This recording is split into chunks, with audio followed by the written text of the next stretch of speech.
जय हिंद सभी को। पीएचडी के संदर्भ में एक सूचना अपडेट आई है। वीर बहादुर सिंह पूर्वांचल यूनिवर्सिटी की तरफ से जौनपुर उत्तर प्रदेश। कुछ डेट आपको बता रहा हूं, फिर उनका संबंध भी बताऊंगा और एक वीडियो पुराना है, उसका लिंक आपको दिया है वीडियो के डिस्क्रिप्शन बॉक्स में, उसको देख लीजिएगा। नहीं तो वर्तमान की यानी कि इस वाली वीडियो की सूचना आपको समझ में नहीं आएगी अच्छी तरीके से। 11 दिसंबर 2022, 16 दिसंबर 2022, 5 जनवरी 2023, ये 3 डेट हैं, इसका थोड़ा ध्यान रखिएगा। संबंध में आगे बताऊंगा। कुछ नोटिफिकेशन, कुछ अपडेट आए हैं पीएचडी के शोध प्रस्ताव को लेकर, पीएचडी के होने वाले इंटरव्यू को लेकर और अपने डॉक्यूमेंट को बाय पोस्ट या ईमेल के माध्यम से जमा या सबमिट करने को लेकर वीर बहादुर सिंह पूर्वांचल विश्वविद्यालय की तरफ से उन सभी विद्यार्थी शोधार्थियों के लिए जो प्रवेश परीक्षा पास कर चुके हैं 22 और 23 के सेशन की। सूचना शुरू करते हैं। 1 मिनट हो गया है। पहली बात, 11 दिसंबर को एक वीडियो बनाया था, उसको ज़रूर देख लीजिएगा। खासकर डॉक्यूमेंट को लेकर, कौन कौन से डॉक्यूमेंट आपको सबमिट करने होंगे इंटरव्यू से पहले, शोध प्रस्ताव का प्रारूप वगैरह, उसमें जानकारी दी गई है। 16 दिसंबर को नोटिफिकेशन आया है वेबसाइट पर, जो लंबा चौड़ा नोटिफिकेशन है तो 1 पेज का, लेकिन 10 पेज के बराबर उसमें जानकारियां दी गई हैं। नोटिफिकेशन का पहला बिंदु ही कहता है कि शोध प्रस्ताव जो आपको जमा करने थे 15 दिसंबर 2022 तक, शोध प्रस्ताव, एप्लीकेशन फॉर्म, एकेडमिक डॉक्यूमेंट, उस डेट को अब आगे बढ़ा दिया गया है, एक्सटेंड कर दिया गया है उन सभी ऐसे एप्लीकेशन धारकों के लिए जिन्होंने पार्ट टाइम पीएचडी या फिर फुल टाइम माध्यम के पीएचडी के लिए आवेदन किया है।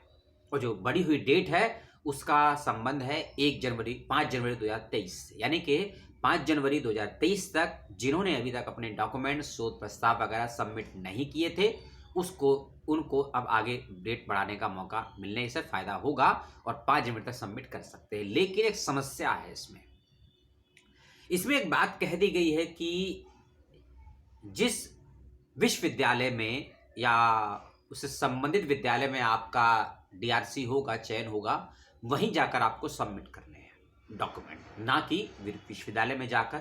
अब ये बात सही है गलत है, मुझे आप कमेंट करके बताइएगा, ठीक है? क्योंकि इसमें एक बात ये भी कही गई है कि जब आप डॉक्यूमेंट सबमिट कर देंगे विश्वविद्यालय में, जौनपुर विश्वविद्यालय है, उसके माध्यम से संबंधित विद्यालयों को डॉक्यूमेंट भेज दिए जाएंगे।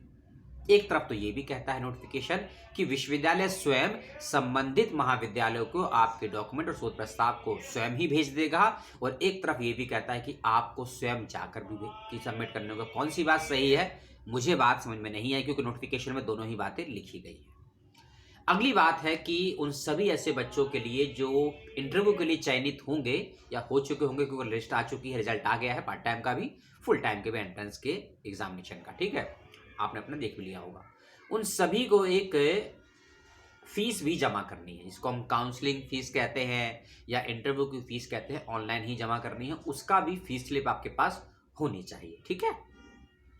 अगली बात और कही गई कि जो 11 दिसंबर का वीडियो था उसके अनुसार जो इंटरव्यू की डेट्स थी उसको भी अब बदल दिया गया है, चेंज कर दिया गया है। पहले लगभग जनवरी के फर्स्ट वीक में आपके इंटरव्यू होने थे, अब उसको बढ़ा दिया गया है। अब उसके अनुसार जो इंटरव्यू होने की आपकी संभावित डेट या तिथियां बताई गई हैं, वो बताई गई हैं 2nd और 3rd वीक ऑफ जनवरी। अब ये संभावित है, होगा या नहीं होगा ये अलग बात है। 6 जनवरी से लेकर 20 जनवरी 2023 के बीच में आप लोगों को एक साक्षात्कार प्लस डीआरसी कराने का फैसला लिया है वीर बहादुर सिंह पूर्वांचल विश्वविद्यालय ने। इसके बाद है 21 से लेकर 27 जनवरी की डेट, जिसमें समस्त चयनित विश्वविद्यालयों में विद्यार्थियों की सूची विश्वविद्यालय के द्वारा भेज दी जाएगी। उसकी भी सूचना आपको वेबसाइट पर मिल जाएगी। ऐसा नोटिफिकेशन में डेट और टाइमिंग के साथ बताया गया है। पॉइंट नंबर 2 में ये बातें कही गई हैं। एक और बात, इंटरव्यू जो भी आपका होगा ऑफलाइन माध्यम से होगा। और एक और बात कि जो विश्वविद्यालय के संबंधित कॉलेजेस हैं वहां आपका साक्षात्कार नहीं होगा।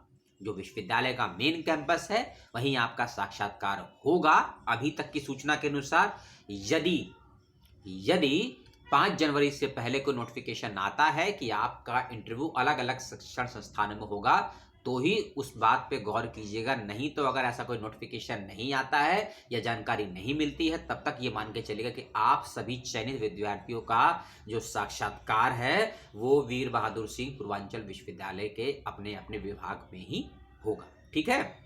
साक्षात्कार के लिए जो माध्यम है वो हिंदी इंग्लिश दोनों हो सकता है। वैसे तो 90% संभावनाएं हैं कि हिंदी में ही होगा साइंस फैकल्टी को छोड़कर, और सनॉप्सिस चाहे तो हिंदी में लिखिए चाहे इंग्लिश में लिखिए, दोनों मान्य है। साइंस में ओनली फॉर इंग्लिश में है। इंटरव्यू आप बाइलिंगुअल कर सकते हैं। ठीक है। और सभी एकेडमिक डॉक्यूमेंट वगैरह आप लेकर जाइएगा। एक नोटिफिकेशन और आया है, इस नोटिफिकेशन पे डेट नहीं है बल्कि एक पीडीएफ फाइल का इसमें पूरा किताब सी है वो दी गई है, जिसका संबंध है रोस्टर से। नोटिफिकेशन आया था ना रोस्टर पीएचडी सीट्स को लेकर, उसकी डिटेल में अब जानकारी आई है वेबसाइट पर।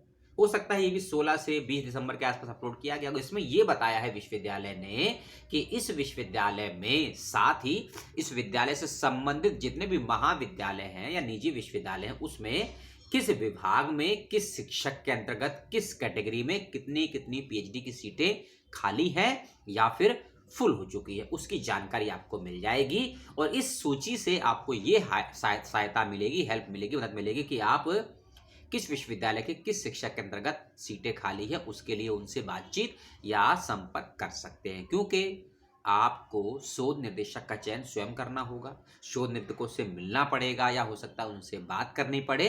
ये जो कुछ होगा आपको पहले करना होगा डीआरसी से पहले।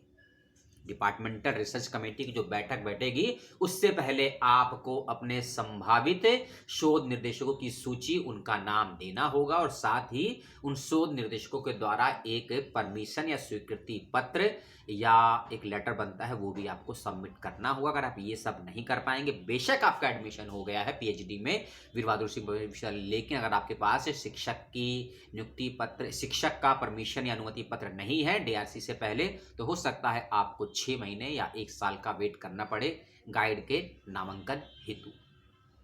गंभीर समस्याएं हैं, टेक्निकल इशू है, मैंने बताया आपको, लेकिन थोड़ा ध्यान से सुनेंगे तो समझ में आएंगी। ठीक है। तो लगभग मैंने कहा ना कि 111 पेज की तो लिस्ट ही है, और हर पेज में 3 से 4 शिक्षकों के परिचय दिया है, तो लगभग 250 से 300 शिक्षकों की आपको सूची मिल जाएगी। उसमें देखिएगा आराम से, क्योंकि इसमें शिक्षक का नाम है, शिक्षक का विभाग है और शिक्षक किस परिसर में है ये भी इसमें बताया गया। इस लिस्ट को आप देख लीजिएगा। ये सभी नोटिफिकेशन पीडीएफ फाइल के लिंक वीडियो डिस्क्रिप्शन बॉक्स में आपको दे दूंगा। ठीक है। ये है ना आँख, इसमें बड़ी दिक्कत हो रही है, बहुत दिक्कत हो रही है। लगभग 90 डिग्री से जैसे ही मैं 95 डिग्री पर अपनी आँख को ले जाता हूँ, आँख से कंटिन्यू पानी और जलन होने लगती है। इसीलिए वीडियो आपको देर से मिल पा रही होंगी और आपके सवालों के जवाब भी मैं आपको नहीं दे पा रहा हूँ, तो मुझे माफ़ कीजिएगा। जैसे ही ठीक होगी लाइव का सेशन और कंटिन्यूटी वीडियो आपको मिलते रहेंगे, क्योंकि डेटा बहुत है, सूचनाएं बहुत है, समय बेहद कम है आप लोगों के पास। तो ये सूचना आपको कैसी लगी बताने की आवश्यकता नहीं है। कोई सवाल हो, डाउट हो, शंका हो इस सूचना को लेकर, उसका सवाल जरूर करिएगा। और कोई सूचना आपके पास से शेयर करने वाली है जरूर उसको शेयर करिएगा। और आप सभी को बहुत बहुत शुभकामनाएं, भविष्य के लिए भी, शोध प्रस्ताव के लिए भी, साक्षात्कार के लिए भी। और बस इतना ही इस वीडियो में।